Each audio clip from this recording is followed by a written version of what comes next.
We will make a green tea, which is malunggay and kamias leaves, in order to boost your immune system, especially in this time of pandemic.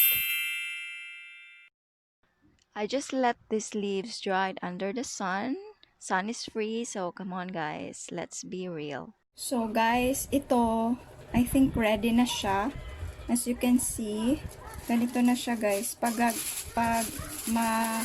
you can tell na it's ready kasi super, ano na siya, dried. And what we're going to do is, tingnan nyo, ito, I hope you can hear. Oh, ganyan na siya. And what we're going to do, ilalagay natin siya sa plastic, or pwede rin nating manual na ganitohin, parang i-crumble ba. Yan.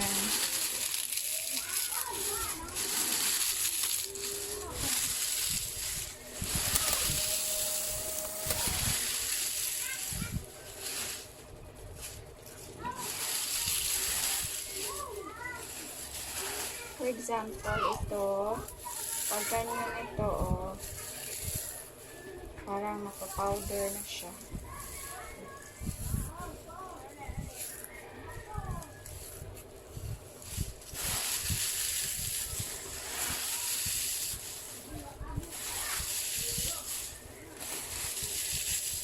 Combination na to ng malunggay guys, at saka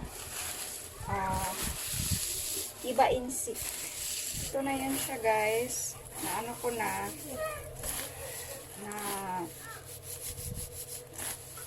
ground ko na lang, pero hindi pa talaga siya super ground, unlike sa malunggay na ang bilis lang.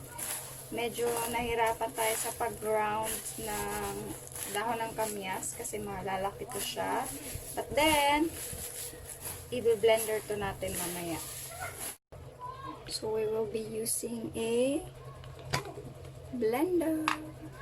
And we will be, and hopefully hindi siya basa.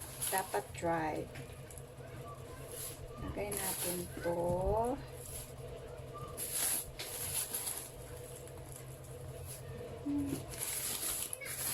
Walang sayang.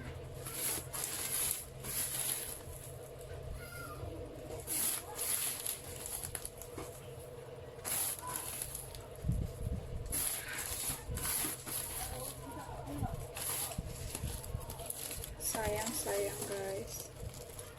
Dapat walang sayang. Then, keep.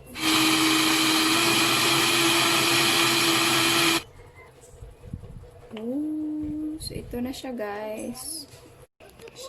siya guys. I just seal it off here. And then, ilagay ko siya sa can na to.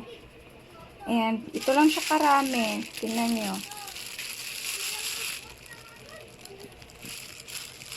Super konti.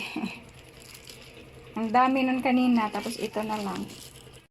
And, our ground malunggay and kamias leaves.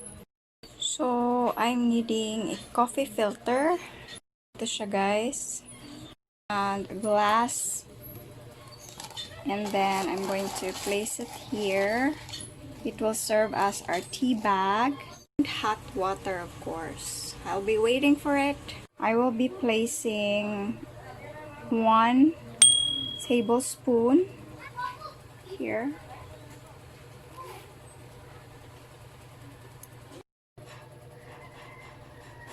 So, sinala ko na guys. And ito na yun.